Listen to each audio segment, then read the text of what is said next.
एक बार गिद्धों का झुंड उड़ता उड़ता एक टापू पर जा पहुंचा। वह टापू समुद्र के बीचों बीच स्थित था। वहां ढेर सारी मछलियां, मेंढक और समुद्री जीव थे। इस प्रकार गिद्धों को वहां खाने पीने को कोई कमी नहीं थी। सबसे अच्छी बात यह थी कि वहां गिद्धों का शिकार करने वाला कोई जंगली जानवर नहीं था। गिद्ध वहां बहुत खुश थे। इतना आराम का जीवन उन्होंने पहले देखा नहीं था। उस झुंड में अधिकांश गिद्ध युवा थे। वे सोचने लगे कि अब जीवन भर इसी टापू पर रहना है, यहाँ से कहीं नहीं जाना, क्योंकि इतना आरामदायक जीवन कहीं नहीं मिलेगा। लेकिन उन सब के बीच में एक बूढ़ा गिद्ध भी था। वो जब युवा गिद्धों को देखता तो चिंता में पड़ जाता। वो सोचता कि यहाँ की आरामदायक जीवन का इन युवा गिद्धों पर क्या असर पड़ेगा। क्या ये वास्तविक जीवन का अर्थ समझ पाएंगे? यहाँ इनके सामने किसी प्रकार की चुनौती नहीं है। ऐसे में जब कभी मुसीबत इनके सामने आ गई तो ये कैसे उसका मुकाबला करेंगे?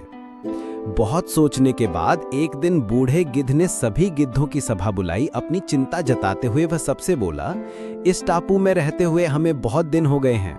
मेरे विचार से अब हमें वापस उसी जंगल में चलना चाहिए जहां से हम आए हैं। यहाँ हम बिना चुनौती का जीवन जी रहे हैं। ऐसे में हम कभी भी मुसीबत के लिए तैयार नहीं हो पाएंगे। युवा गिद्धों ने उसकी बात सुनकर भी अनसुनी कर दी। उन्हें लगा कि बढ़ती उम्र के असर से बूढ़ा गिद्ध सठिया गया है, इसलिए ऐसी बेकार की बातें कर रहा है। उन्होंने टापू की आराम की जिंदगी छोड़कर जाने से मना कर दिया। बूढ़े गिद्ध ने उन्हें समझाने की कोशिश की, तुम सब ध्यान नहीं दे रहे कि आराम के आदी हो जाने के कारण तुम लोग उड़ना तक भूल चुके हो।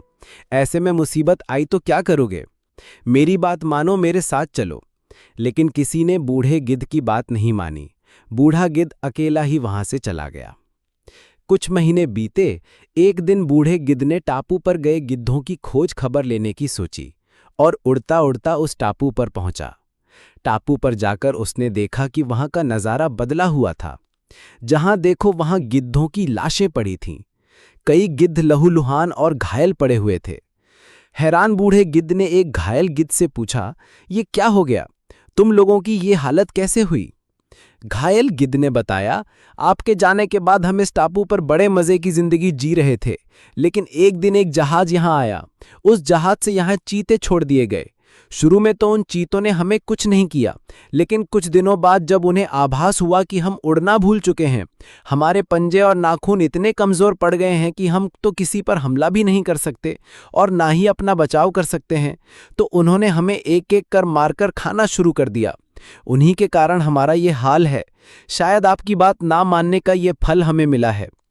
सीख: अक्सर कंफर्ट जोन में जाने के बाद उससे बाहर आ पाना मुश्किल होता है।